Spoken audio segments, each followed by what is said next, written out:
أعوذ بالله من الشيطان الرجيم بسم الله الرحمن الرحيم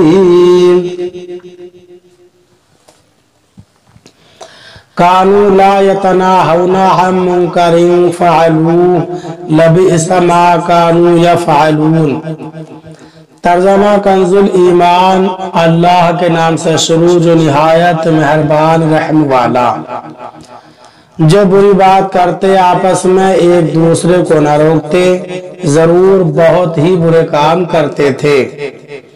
ترجمہ کنزُل عرفان۔ وہ ایک دوسرے کو کسی برے کام سے منع نہ کرتے تھے جو وہ کیا کرتے تھے، بے شک یہ بہت ہی برے کام کرتے تھے۔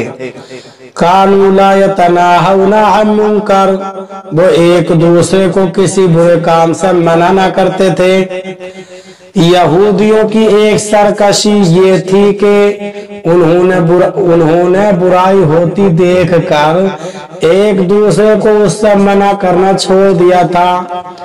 حضرت عبداللہ بن مسعود رضی اللہ تعالیٰ عنہ سے روایت ہے، نبی اکرم صلی اللہ علیہ وسلم نے ارشاد فرمایا، جب بنی اسرائیل گناہوں میں مبتلا ہوئے تو ان کے علماء نے پہلے تو انہیں منع کیا، جب وہ باز نہ آئے تو پھر وہ علماء بھی ان سے مل گئے اور کھانے پینے اٹھنے بیٹھنے میں ان کے ساتھ شامل ہو گئے۔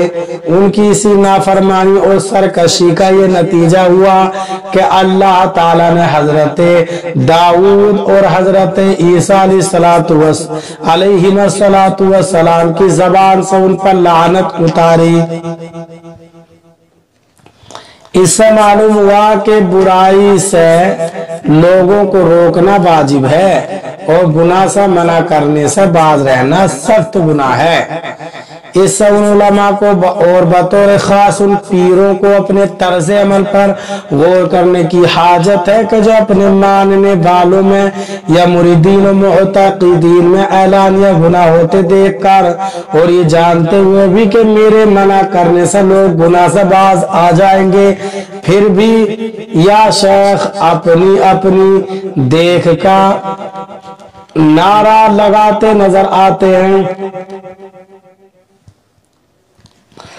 حضرت ابراہیم بن عبد الرحمن رضی اللہ تعالیٰ عنہ سے روایت ہے، نبی اکرم صلی اللہ علیہ وسلم نے ارشاد فرمایا،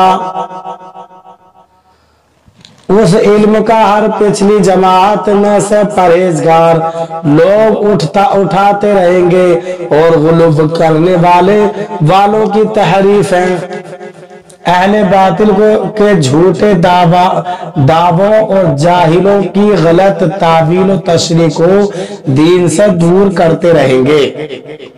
مفتی احمد یار خان نعیمی رحمت اللہ تعالی علیہ فرماتے ہیں، اس میں غیبی بشارت ہے کہ تا قیامت میرے دین میں علماء خیر پیدا ہوتے رہیں گے جو علم دین کو پڑھتے پڑھاتے اور تبلیغ کرتے رہیں گے۔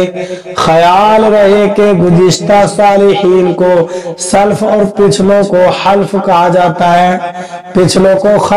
جاتا ہے، لہذا ہر جماعت صالحین اگلوں کے لحاظ سے خلف اور پچھلوں کے لحاظ سے سلف ہے۔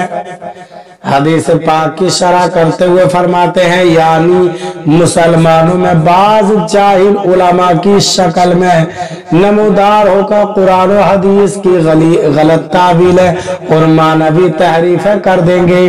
وہ مقبول جماعت ان تمام چیزوں کو دفع کرے گی۔ الحمدللہ آج تک ایسا ہو رہا ہے اور آئندہ بھی ایسا ہوگا۔ دیکھ لو علماء دین کی سرپرستی نہ حکومت کرتی ہے نہ قوم، لیکن پھر بھی یہ جماعت پیدا ہو رہی ہے اور خدمت دین برابر کر رہی ہے۔ ترى كثيرا منهم يتولون الذين كفروا لبئس ما قدمت لهم أنفسهم أن سخط الله عليهم وفي العذاب هم خالدون۔ ترجمہ کنزُل ایمان۔ ان میں تم بہت کو دیکھو گے کہ کافروں سے دوستی کرتے ہیں،